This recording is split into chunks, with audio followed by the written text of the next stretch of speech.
नमस्कार साथियों साथियों समायोजन 3.1 को लेके एक बड़ी अपडेट है। अपडेट ये है कि तमाम जिलों में सरप्लस शिक्षकों की सूची बनना शुरू हो गई है। इस बार साथियों बाकायदा ब्लॉक, स्कूल का नाम, कितना क्या टीचर्स है, कितना क्या बच्चे है, सारा कुछ जानकारी देनी पड़ेगी। इसमें मैं आपको बता दूं, शासन से स्पष्ट आदेश है कि फर्स्ट इन फर्स्ट आउट वाली पॉलिसी लागू की जाएगी। यानी कि साथियों सीधी सी बात है कि हेड टीचर्स को हटाया जाएगा। और एक बात तो मैं आपको बता दूं, 6 जुलाई को लखनऊ बेंच में जो याचिका डली थी और कहा जा रहा था कि प्रधानाध्यापकों ने स्टे ले लिया है, स्टे लग गया, ऐसा कुछ भी नहीं है। 12 अंकी की याचिका थी, उस पर किसी भी तरीके का कोई स्टे नहीं है। जी हाँ साथियों, किसी भी तरीके का कोई स्टे नहीं लगाया गया है, ये सिर्फ फालतू की अफवाह है। तो 12 अंकी में भी प्रधानाध्यापक को लेके ही साथियों लिस्ट बन रही है। सबसे बड़ी बात है कि तमाम जो टीचर्स हैं, जो प्रधानाध्यापक के बाद जो वरिष्ठ हैं, सीनियर है, वो बड़ा भाई साहब लिस्ट का ध्यान रख रहे हैं, वो बड़ा ध्यान से देख रहे हैं। कहीं ऐसा ना हो कि हमारे ज़िले में प्रधानाध्यापक की बजाय हमारा नाम डाल दिया जाए, हम उनसे नीचे हैं। तो साथियों यहाँ पर कई लोगों को अपील भी की जा रही है। एक ये आनंद प्रताप सिंह हैं, आनंद प्रताप सिंह भी अपील कर रहे हैं कि भैया नज़र बनाए रखें, कहीं कोई घालमेल ना हो जाए। यहाँ साथियों वैसे आनंद प्रताप सिंह जी, मैं आपको बता दूं, वैसे भी इस बार कुछ हो नहीं पाएगा। इस बार कोई आप कहो कि पीड़ित हो जाए टीचर्स, ऐसा हो ही नहीं सकता है, क्योंकि इस बार हाई कोर्ट स्वयं इस पर नज़र बनाए हुए है। माननीय जज साहब जिन्होंने साफ साफ कह दिया है 13 तारीख से लेकर 17 तारीख तक जिन टीचर्स को दिक्कत है वो वकील के माध्यम से हमें अपनी आपत्ति दर्ज करा सकते हैं। तो अगर किसी टीचर्स का नाम गलत आ भी जाता है तो निश्चित ही वो वहाँ जाके आपत्ति दर्ज करा सकता है। जी हाँ साथियों, क्योंकि बेसिक शिक्षा अधिकारी जी ने लिस्ट डाउनलोड करी है। 13 तारीख को सभी के नाम आ जाएंगे, किस किस स्कूल में कौन कौन टीचर सरप्लस है वो सब आ जाएंगे। फिलहाल साथियों नाम को लेके सस्पेंस है, मैं आपको पहले ही बता दे रहा हूँ। हाई कोर्ट ने क्या कहा है ये क्लियर नहीं है। ये कहा है कि भैया कौन सा स्कूल है वहाँ पर टीचर सरप्लस दर्शाए।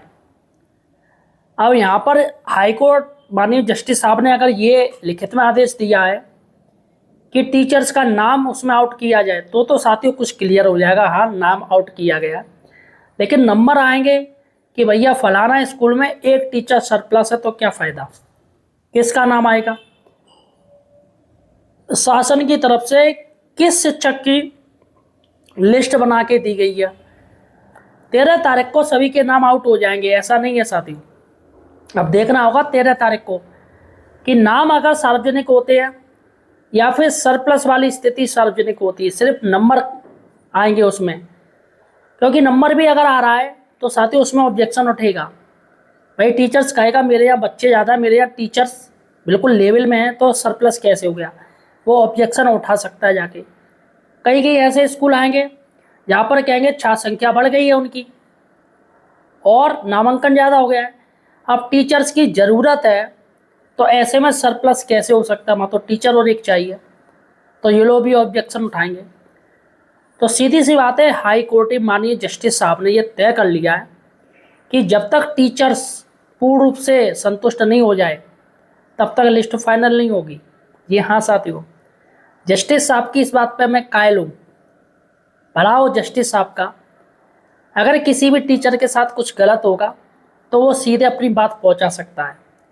भाई जस्टिस साहब ने सीधे सीधे कह दिया आप हमें बताइएगा, आप ना तो जिला बेसिक शिक्षा अधिकारी जी के पास जाइएगा, ना डीएम के पास जाइएगा, आप हमारे पास आइएगा।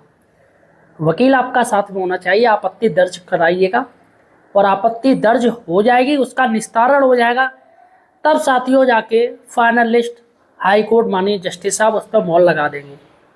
और मोहर लगते ही ये जो लिस्ट है सरप्लस शिक्षकों की सूची जारी हो जाएगी कि इन टीचर को हटाया जा रहा है।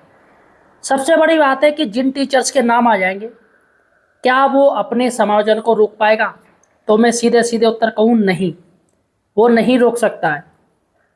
क्यों? क्योंकि हाई कोर्ट यानी प्रयागराज इलाहाबाद की डबल बेंच में ये सुनवाई हो रही है। डबल बेंच में सुनवाई की जा रही है और खुद हाई कोर्ट माननीय जस्टिस साहब ही समायोजन करवा रहे हैं। तो इसलिए फिलहाल साथियों मुझे लग रहा है कि जज साहब अपने ही फैसले पर रोक नहीं लगाएंगे और करीब 17,000 टीचरों के 27,000 शिक्षकों के समायोजन हो जाएंगे। अगर साथियों देखा जाए तो यूपी में करीब 8,000 के आसपास ऐसे स्कूल हैं जो एकल हैं और कई ऐसे स्कूल हैं जो शिक्षक भी इनमें टीचर्स ही नहीं है और करीब 17,000 ऐसे स्कूल हैं, 17,000 के आसपास मतलब 16,900 कुछ ऐसे 88 हैं। राउंड फिगर की मैं बात कर रहा हूँ तो 17,000 ऐसे स्कूल हैं जहाँ पर शिक्षकों की कमी है।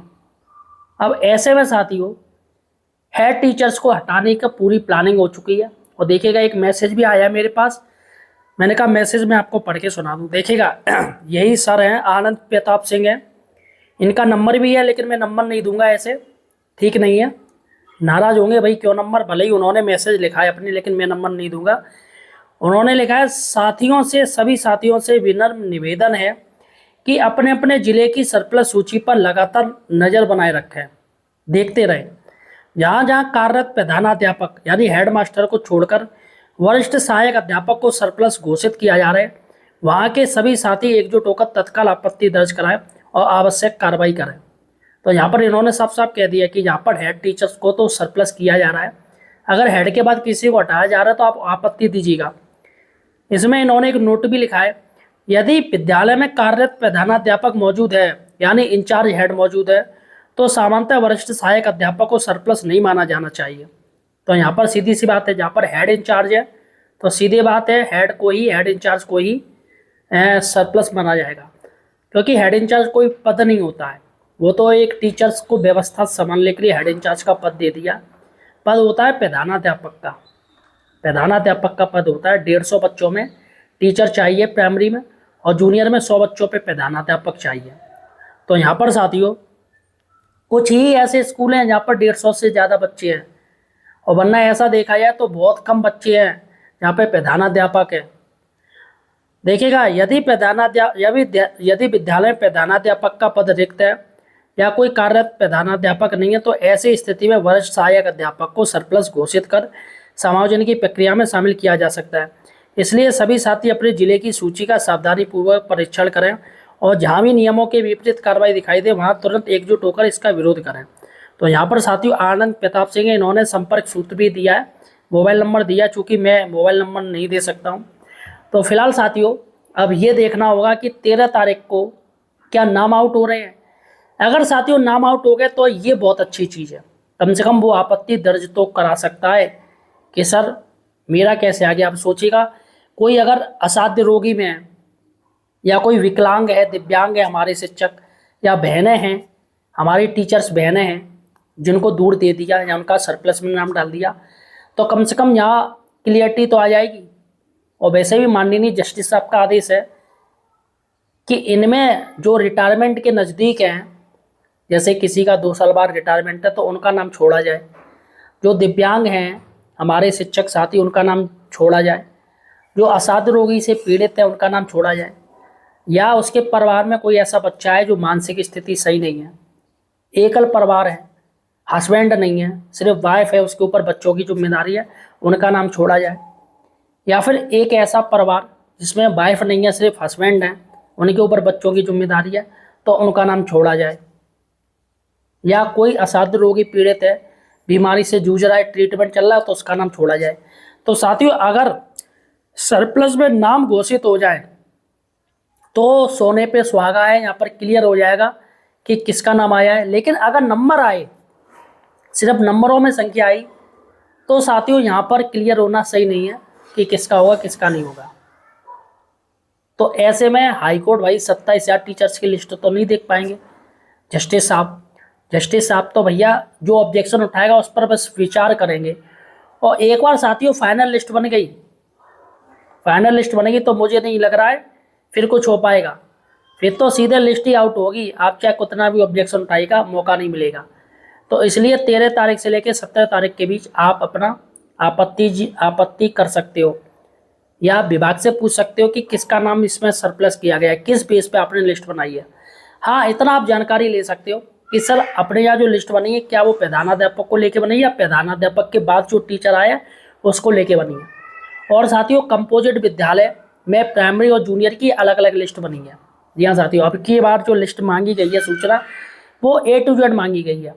कितने विद्यालय में टीचर सरप्लस हैं, कितने में टीचर्स की ज़रूरत है, कहाँ पर एकल विद्यालय है, और सबसे बड़ी बात है कि जूनियर शिक्षकों की मैपिंग को लेके पूछी गई है।